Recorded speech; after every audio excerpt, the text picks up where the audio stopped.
How are you guys doing? Today is Tuesday, December 13th, 2022. I'm James Sims, and for this episode of The Elite, I am going to preview what's going on today, as well as review what happened yesterday on Monday, December 12th. But of course, I will take a quick step back and look at where we are in the 2022 calendar year. Starting off with what's going on in Qatar, there are 4 teams left in the FIFA World Cup going for the trophy. There will be 3 teams left competing for the championship after today, as the second semifinal matchup will be tomorrow.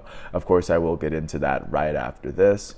And of course, the loser of both of these matchups will face off in the third place matchup, meaning that all 4 of the teams competing are going to play in another game after this, win or lose. Taking a look at what's going on with college sports really quick, we are entering bowl season in college football, as the first bowl games will take place in about 3 or 4 days. We are still in the beginning of the college basketball season, as 2 ranked teams would get their wins yesterday. We would see the end of week 14 of the NFL, as that season is coming to a close, as teams are starting to get their playoff spots. And we are still in the first half of the NHL and NBA seasons, as we are nearing the end of this calendar year. But taking a look first at what's going on with the FIFA World Cup, today Argentina will face off against Croatia. The winner of this matchup will be the first team to advance to the World Cup final, which will be taking place on Sunday, December 18th at 10 a.m. And of course, the loser of this matchup will be playing in the third place matchup on Saturday, December 17th at 10 a.m., just exactly like 24 hours before.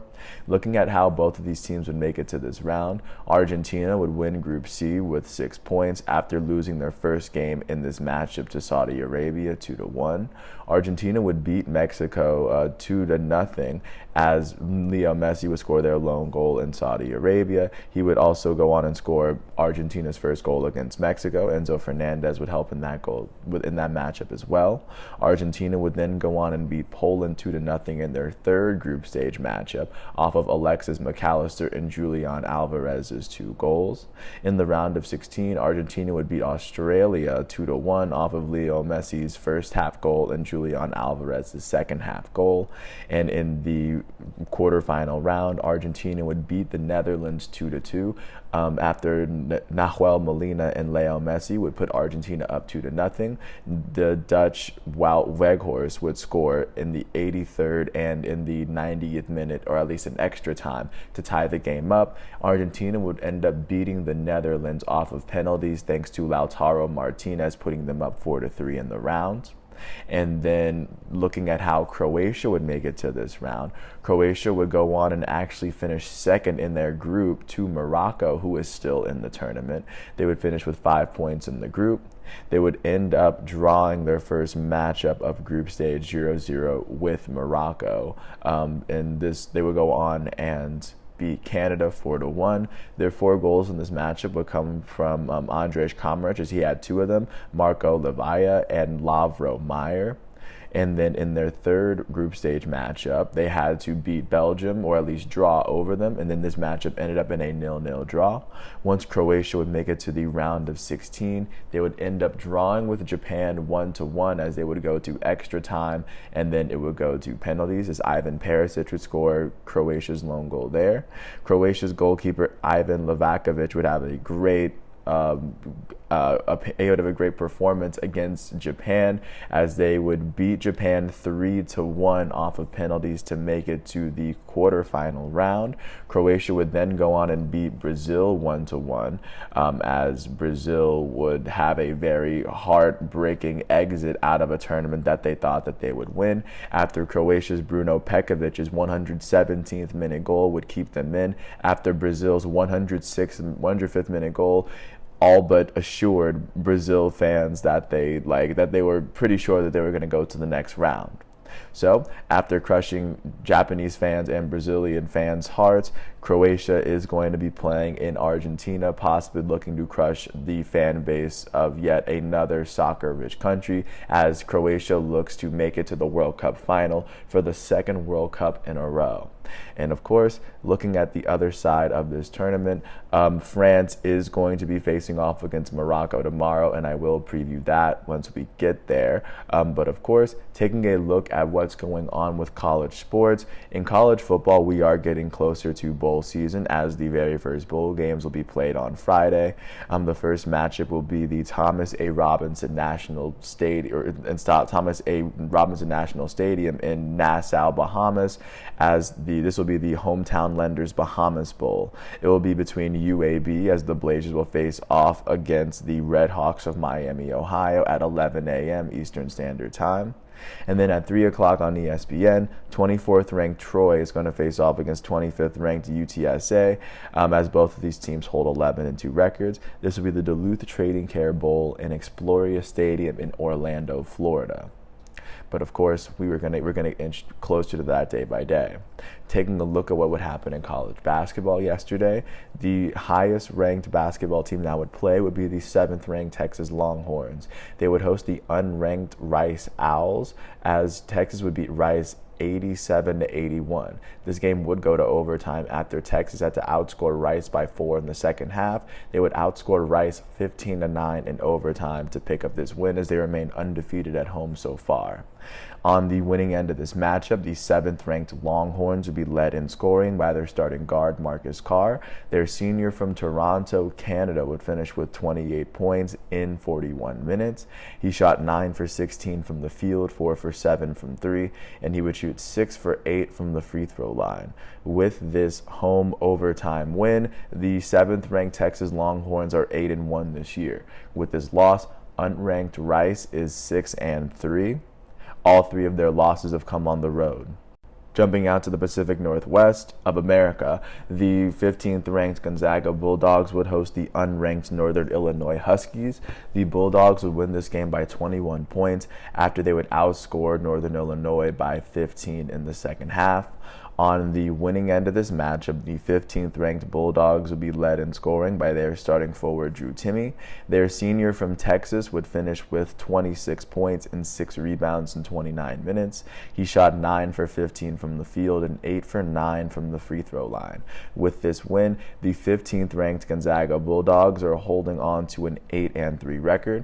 With this loss, unranked Northern Illinois is holding on to a 3-7 record.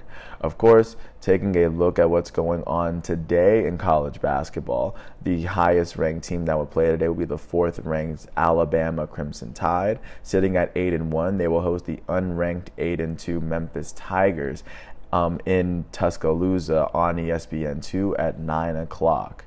At 8 o'clock, 5th ranked Houston is going to host unranked North Carolina A&T. And then at 8:30, Arizona is going to host unranked Texas A&M Corpus Christi.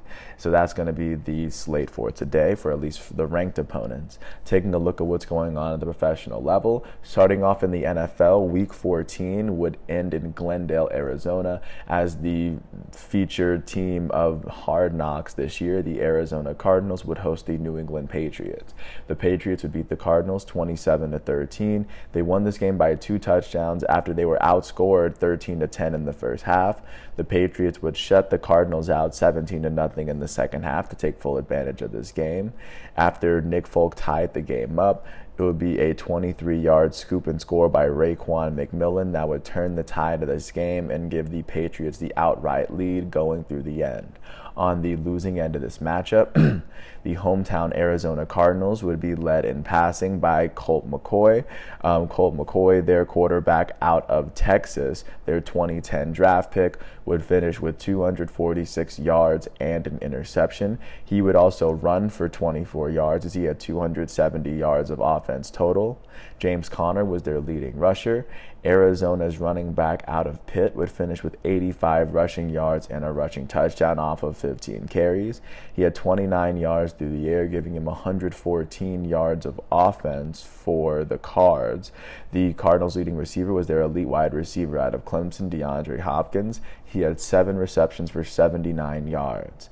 On the defensive side of the ball, the Cardinals' leading tacklers were Trayvon Mullen, Jalen Thompson, and Isaiah Simmons. They each had 6 tackles total. Their lone interception will go to Isaiah Simmons, who had 6 tackles. And then on the winning end of this matchup, the visiting New England Patriots would be led in passing by their starting quarterback out of Alabama and former Pro Bowler Mac Jones. Jones would throw for 235 yards as he threw an interception. The Patriots' leading rusher would be Pierre Strong Jr. The Pats running back out of South Dakota State would finish with 5 carries for 70 yards as he would have a rushing touchdown. He had 20 yards through the air, which gave him 90 total for the day. On the defensive side of the ball, the Pats' leading tackler would be Jawan Bentley. Their linebacker out of Purdue would finish with 10 total tackles on the day, leading both teams. Their elite linebacker out of Grand Valley State, Matthew Judon, would finish with 4 tackles. He would finish with a sack and a half, now holding on to 14 and a half sacks, tied for the lead in the NFL right now. He had a tackle for loss as well. The Patriots as a team would combine for 6 sacks. 3 of them would come from Josh Uche. The New England linebacker from Michigan would have a total of 5 tackles alongside his 3 sacks. Marcus Jones would finish with the team's lone interception as he would return it 18 yards. So, of course, great day for him as he had 8 tackles. And with this road win, the New England Patriots are 7-6. They are tied with the New York Jets for the worst record in the AFC East, as they have 3 less wins than the division-leading Buffalo Bills. In the AFC playoff picture right now, they are holding on to that 7th seed because they have a tiebreaker over the Chargers and the Jets, who are tied with the same record, meaning that if the Patriots win out, they should have that playoff spot.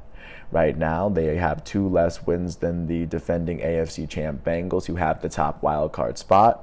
Right now, the Patriots have won 3 of their last 10 games, and even just to give you a little bit more insight, they're sitting 1 game behind the 6th seed Miami Dolphins.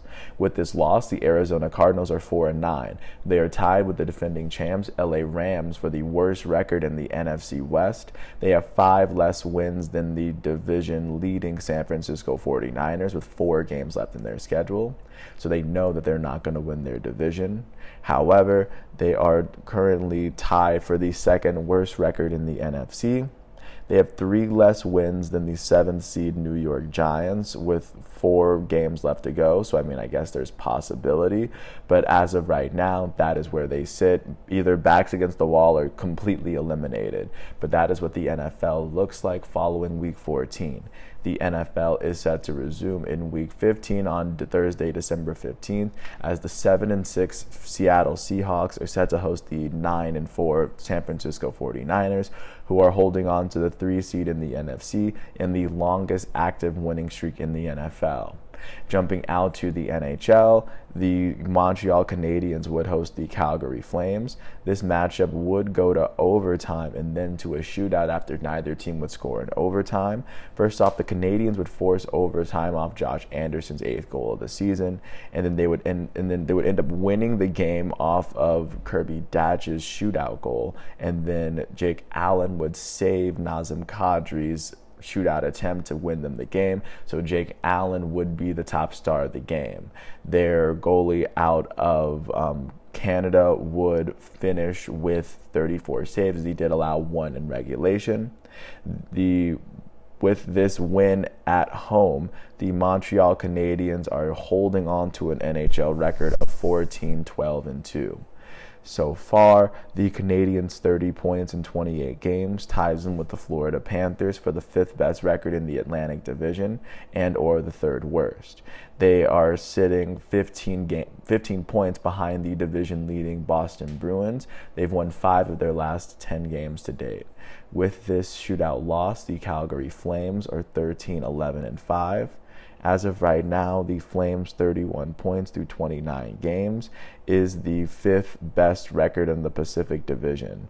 They are currently sitting 10 games behind the division-leading Vegas Golden Knights.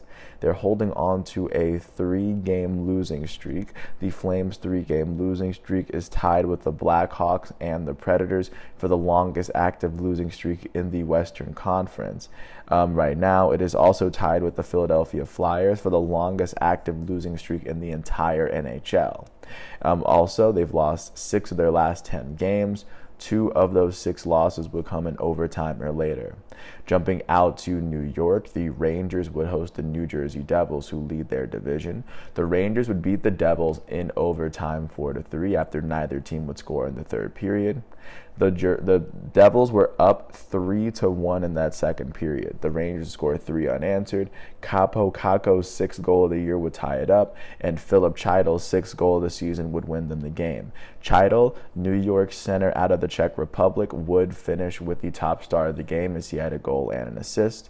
New York center out of Pittsburgh, Vincent Trocheck, would finish with a goal and an assist as well. With this home overtime win, the Rangers are holding on to a 15-10-5 record. Their 35 points through 30 games is the 4th best record in the Metropolitan Division right now. They sit 9 points behind the division-leading New Jersey Devils. They are on a 4-game winning streak. The Pittsburgh Penguins are the only team in the Eastern Conference with a longer active winning streak than the Rangers. And with this overtime loss, the New Jersey Devils are 21-5-2. With their 44 points in 28 games, they hold the 2nd best record in the East as they sit behind the Atlantic Division leading Boston Bruins. However, they lead the Metropolitan Division by 6 points over the 2nd place Pittsburgh Penguins, who hold the longest active winning streak in the NHL. The Penguins the Devils are on a 2-game losing streak, and the Devils have lost 4 of their last 10 games to date, and 2 of those 4 losses would come in overtime. Taking a look at what would happen in Pittsburgh, the NHL's hottest team, the Penguins, would host the Dallas Stars. The Penguins would beat the Stars 2-1. The score would be tied at 1 in the first period after Dallas scored the first goal of the game. Evgeny Malkin would score his 9th goal of the season with less than a minute left in the third period to win it for the Penguins. Pittsburgh center out of Russia would be the top star of the game. With this home win over the Central Division leaders, the Pittsburgh Penguins are 17-8-4. They are 38 points in 29 games. Is the 2nd best record in the Metropolitan Division. They sit 6 points behind the division-leading New Jersey Devils. Their 6-game winning streak is the longest active winning streak in the entire NHL. And as of right now, they've won 8 of their last 10 games to date. With this loss, the Dallas Stars are 16-8-5. They're 35 points in 29 games, ties them with the Winnipeg Jets for the best record in the Central Division, even though they've played 2 more games than the Jets to date. They sit 4 points behind the Pacific Division leading Golden Knights for the race for the Western Conference. With this loss, the Dallas Stars have lost 5 of their last 10 games to date. Taking a look at what would happen in Ottawa, Canada, the Senators would host the Anaheim Ducks. The Senators would shut the Ducks out 3-0 at home after scoring 2 goals in the first period. 2 goals would come from Ottawa's right winger out of Farmington Hills, Michigan, Alex DeBrincat. He would finish with 2 goals and the top star. The second star would go to Ottawa's goalie out of Caledonia, Ontario, Cam Talbot. He would allow no goals from Anaheim as he had 32 saves. And Ottawa's right winger, Claude Giroux, would finish with 2 assists and the third star. With this win, the Ottawa Senators are holding on to a 12-14-2 record. Their 26 points in 28 games ties them with the Buffalo Sabres for the worst record in the Atlantic Division. The Philadelphia Flyers and the Columbus Blue Jackets are the 2 teams in the Eastern Conference with a worse record than the Senators right now. As of right now, the Senators have won their last 2 games, and they've won 6 of their last 10 games to date. And with this loss, the Anaheim Ducks are 7-19-3. Their 17 points in 29 games is the worst record in the entire hockey league, the entire NHL. They sit 24 points behind the division-leading Vegas Golden Knights. They're on a 2-game losing streak as they've now lost 8 of their last 10 games to date. Jumping out to the Twin Cities in Minnesota, the Minnesota Wild would host the Edmonton Oilers. The Wild would beat the Oilers 2-1 at home. The score was tied at 1 after Zach Hyman tied it up for Edmonton. Frederick Gaudreau would give Minnesota the outright lead in the second period with his 5th goal of the season. The top star would be Minnesota's left winger, Matt Boldy. Their winger out of Massachusetts would be the top star of the game, as with this home win, the Minnesota Wild are sitting on a record of 15-11-2. They are holding on to the 3rd best record in the Central Division with 32 points in 28 games. They sit 5 points behind the Winnipeg Jets and the Dallas Stars, who are tied for the division lead. The Wild are on a 2-game winning streak as they have now won 7 of their last 10 games to date. And with this loss, the Edmonton Oilers are 16-13-0. They are still the only team in the Western Conference who has yet to lose in overtime, and the Islanders are the only other team in the NHL to do so. Their 32 points in 29 games is the 4th best record in the Pacific Division. As of right now, they are sitting 9 points behind the division-leading Vegas Golden Knights, and the Oilers have lost 4 of their last 10 games to date as they still seek to be in the playoff hunt. Last but not least, jumping out to the city on the Mississippi, the St. Louis Blues would host the Nashville Predators. The Blues would end up beating the Predators in overtime 1-0. The lone goal of this game would be Braden Schen's 7th goal of the season. The top star would go to St. Louis's goalie out of Richmond Hill, Ontario, Jordan Binnington. He had 25 saves. Even Nashville's goalie, Juuse Saros, would allow only 1 goal as he had 23 saves for the Predators. With this overtime win at home, the St. Louis Blues are 12-15-1. Their 27 points in 29 games ties them with the Nashville Predators for the 5th best record in the Central Division. They are currently sitting 10 points behind the Winnipeg Jets and the Dallas Stars, who are sitting at the very top of the division right now. They've won 3 of their last 10 games to date. With this loss in overtime, the Nashville Predators are 12-11-2. Their 27 points in 26 games ties them with the Blues for the 5th best record in the Central Division right now.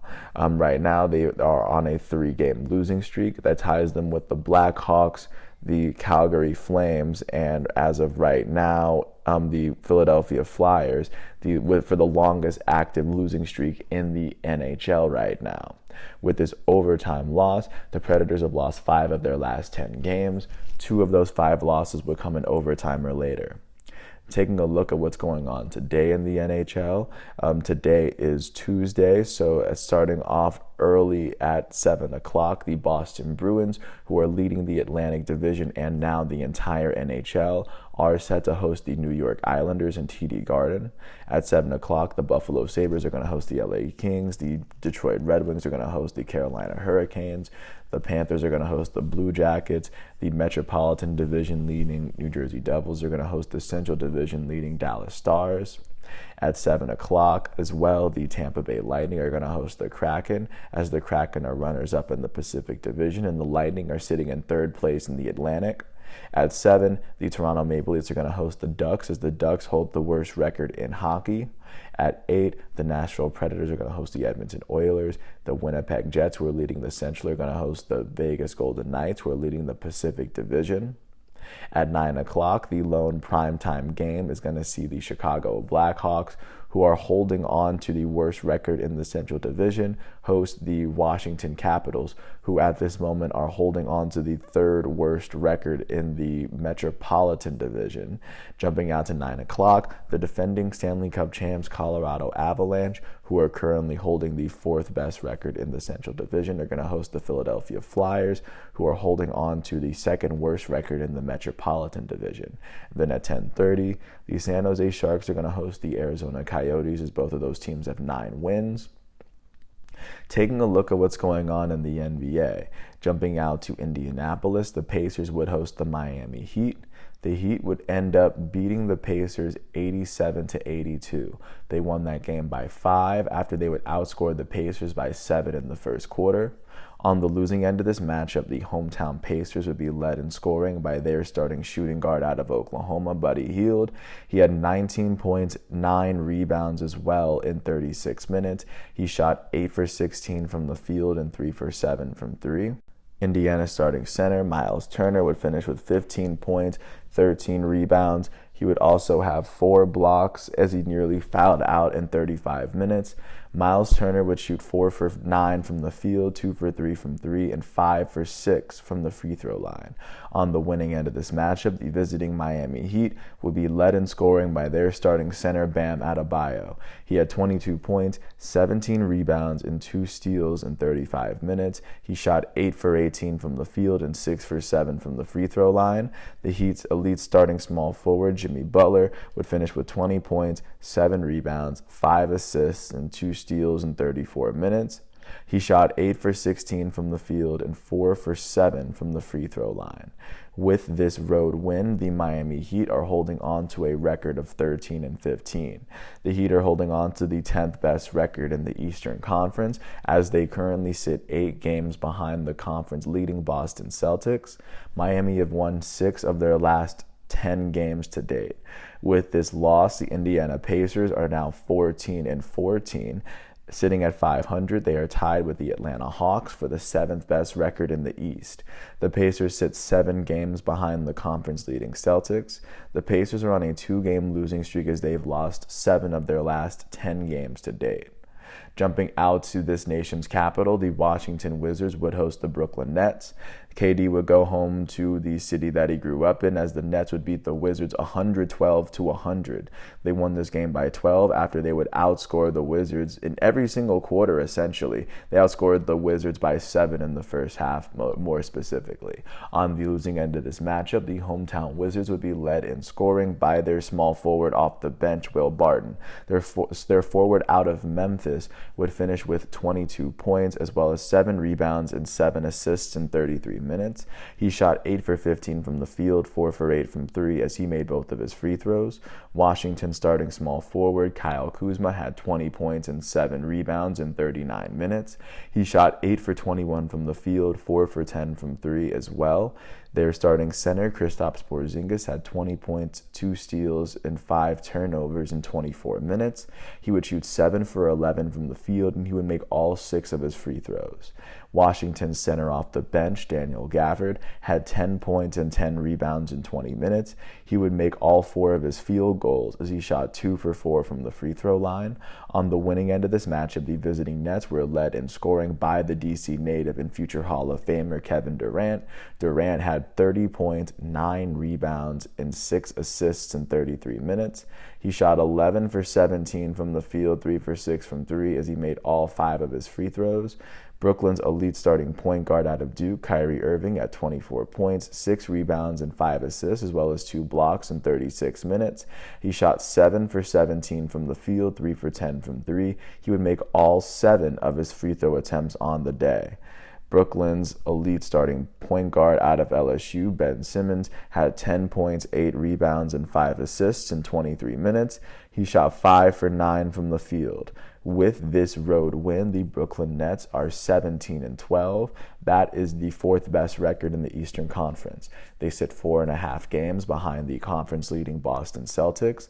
The Nets are on a 4-game winning streak right now. The Nets are tied with the New York Knicks for the longest active winning streak in the Eastern Conference.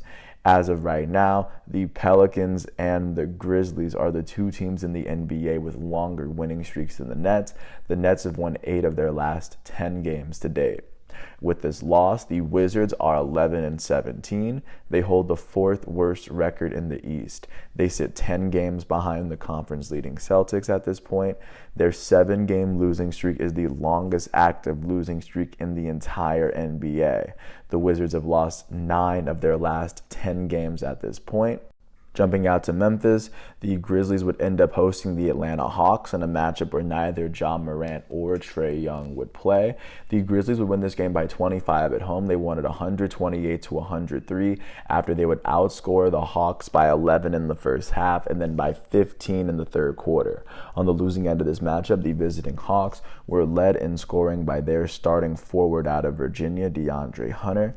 He had 19 points in 21 minutes, shooting 7 for 16 from the field, 2 for 5 from 3, and he would make all 3 of his free throws.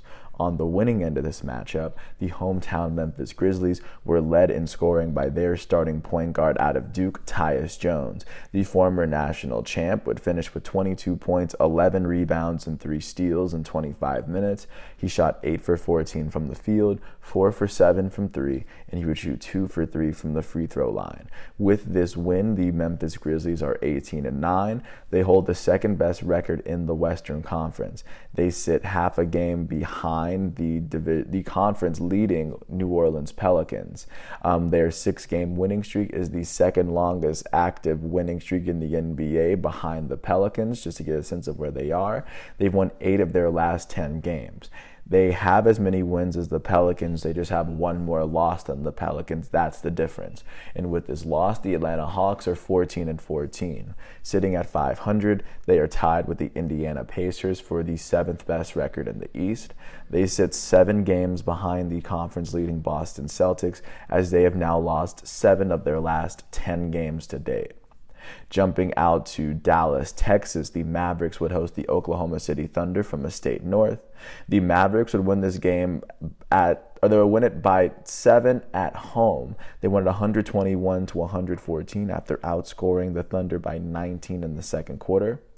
On the losing end of this matchup, the visiting Thunder were led in scoring by their starting point guard out of Kentucky, Shai Gilgeous-Alexander. He had 42 points, 2 rebounds, 3 assists, and 3 steals as he nearly fouled out and put up a career high in 38 minutes. He shot 14 for 23 from the field. He shot 1 for 2 from 3 as he made all 13 of his free throws on the night. And then on the winning end of this matchup, the hometown Dallas Mavericks were led in scoring by their elite guard out of Slovenia, Luka Doncic. Doncic had 38 points, 11 rebounds, and 8 assists in 37 minutes. He would shoot 13 for 27 from the field, 3 for 10 from 3, and 9 for 10 from the free throw line.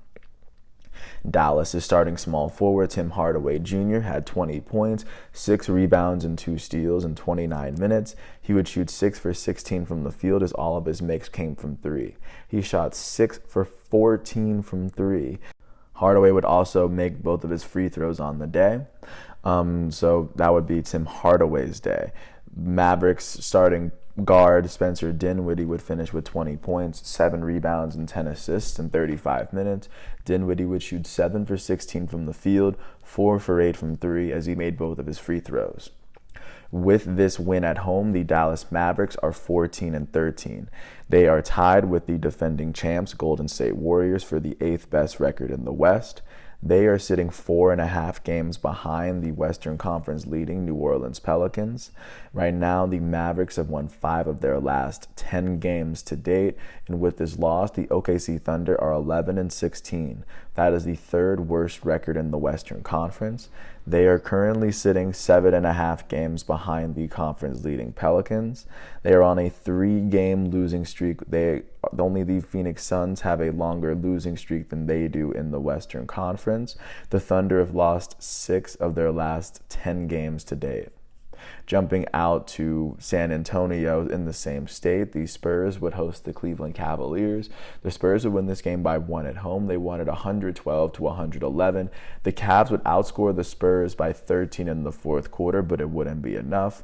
The Spurs had outscored the Cavs by 14 in the second quarter. That really would be the difference.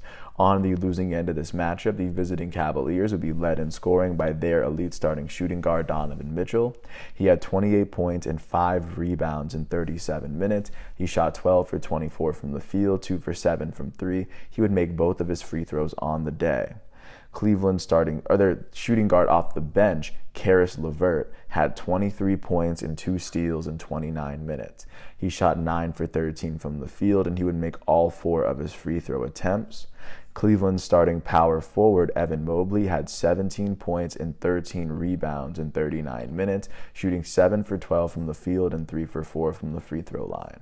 On the winning end of this matchup, the hometown San Antonio Spurs were led in scoring by their guard off the bench, Josh Richardson. Their second rounder out of Tennessee would lead the Spurs in points with 24 points, as he had this in 27 minutes.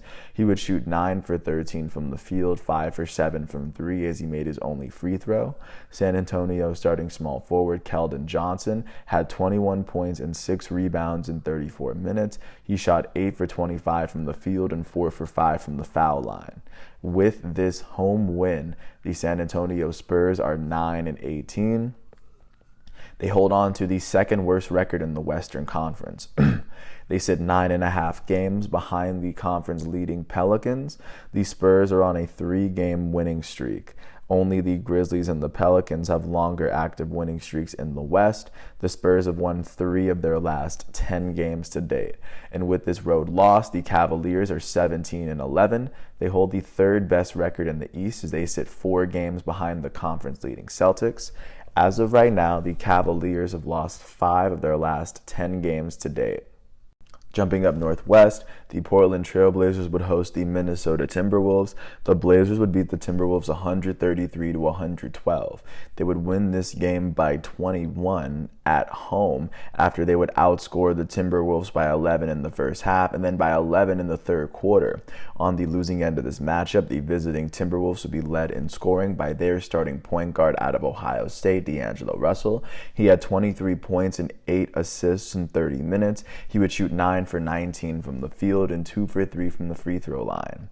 The Timberwolves' elite starting shooting guard out of Georgia, Anthony Edwards, had 17 points, 2 rebounds, 3 assists, and 2 steals in 33 minutes. He shot 6 for 16 from the field. He made all 3 of his 3-pointers, and he would shoot 2 for 6 from the free throw line. The Timberwolves' elite starting center out of France, Rudy Gobert, had 16 points, 20 rebounds, and 2 assists in 32 minutes. He shot 8 for 13 from the field. On the winning end of this matchup, the hometown Trailblazers would be led in scoring by their elite starting point guard, Damian Lillard. He would finish with 38 points, 2 rebounds, and 3 assists in 29 minutes. He shot 13 for 21 from the field, 11 for 17 from 3. He would make his only free throw attempt on the day. The Trailblazers starting small forward, Jeremy Grant, would finish with 24 points in 32 minutes. He would shoot 7 for 12 from the field, 3 for 6 from 3, as he would make all 7 of his free throw attempts.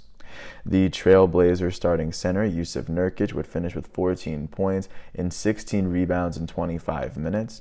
He would shoot 4 for 8 from the field and 6 for 9 from the free throw line. With this win at home, the Portland Trailblazers are 15-12. That is the 6th best record in the Western Conference. They are sitting 3.5 games behind the Western Conference leading New Orleans Pelicans. The Blazers are on a 2-game winning streak as they've won 5 of their last 10 games. With this loss, the Minnesota Timberwolves are 13-14. That is the 5th worst record in the Western Conference as they now sit 5.5 games behind the conference leading Pelicans. The Timberwolves are on a 2-game losing streak as they've now lost 6 of their last 10 games to date. Taking a look at what would happen in Los Angeles, last but not least, the Clippers would host the Celtics as the Celtics came in with the best record in the NBA. The Clippers would beat the Celtics by 20 at home. They would win it 113-93. They won it by 20 after they would outscore the Clippers by 11 in the second half. On the losing end of this matchup, the visiting Celtics would be led in scoring by their starting shooting guard out of Cal, Jaylen Brown. He had 21 points and 2 steals in 30 minutes. He shot 9 for 15 from the field, and their elite starting small forward out of Duke, Jason Tatum, finished with 20 points, 11 rebounds, and 4 assists in 37 minutes. Tatum would shoot 7 for 20 from the field, 2 for 8 from 3, as he would make all 4 of his free throw attempts. On the winning end of this matchup, the hometown Clippers were led in scoring by their elite starting shooting guard, Paul George. He had 26 points, 6 rebounds, and 3 assists in 35 minutes. He would shoot 8 for 22 from the field, 2 for 5 from 3, and 8 for 9 from the free throw line. The Clippers' goated starting small forward, Kawhi Leonard, would finish with 25 points, 9 rebounds, and 6 assists in 29 minutes. He would shoot 10 for 22 from the field, 2 for 3 from 3, and he would shoot 3 for 6 from the free throw line. And of course, with this win, the LA Clippers are holding on to a 16-13 record. They hold on to the seventh best record in the Western Conference. They now sit 3.5 games behind the Western Conference leading New Orleans Pelicans. The Clippers are on a 2-game winning streak, and they've won 5 of their last 10 games to date. With this loss, the Boston Celtics are 21-7. They are still the only team in the NBA who's crossed the 20-win threshold, holding the best record in the Eastern Conference by 1 game over the Bucks. They are on a 2-game losing streak as they've lost 3 of their last 10 games to date. So that is what the NBA is looking like coming into today. And because today is Tuesday, the primetime matchups are going to be on TNT.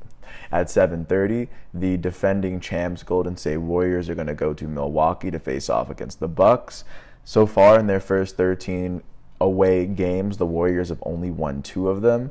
They enter this matchup holding the 8th best record in the West, as they're currently tied with the Mavericks. They've won 6 of their last 10. The Milwaukee Bucks are 19-7, holding the 2nd best record in the entire NBA, holding a better record than every team in the Western Conference. The Bucks have won 7 of their last 10, even though they lost their last game. After that, on TNT, the 11-15 LA Lakers, who hold the fourth worst record in the Western Conference, are set to host the Boston Celtics, who hold the best record in the NBA, but are currently on a 2-game losing streak.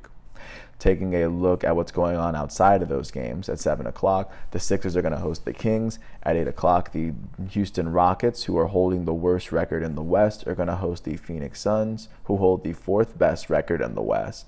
And then at 9, the Utah Jazz are going to host the Pelicans as they look to snap the Pelicans' 7-game winning streak, the longest in the NBA. So that is, of course, everything that's going on today. And of course, I want to take this time to thank everyone for listening to all 41 minutes of this piece. I want to thank the ESPN, the FIFA, the NCAA, the NFL, NHL, and NBA sites for giving me all the stats and figures for this episode. And I want to thank once again everyone for, of course, just being supportive and helping me through all this. With that said, thanks for listening. I hope all is well, and I'll catch you with more tomorrow. And I have more profiles today, actually. But with that said, peace out.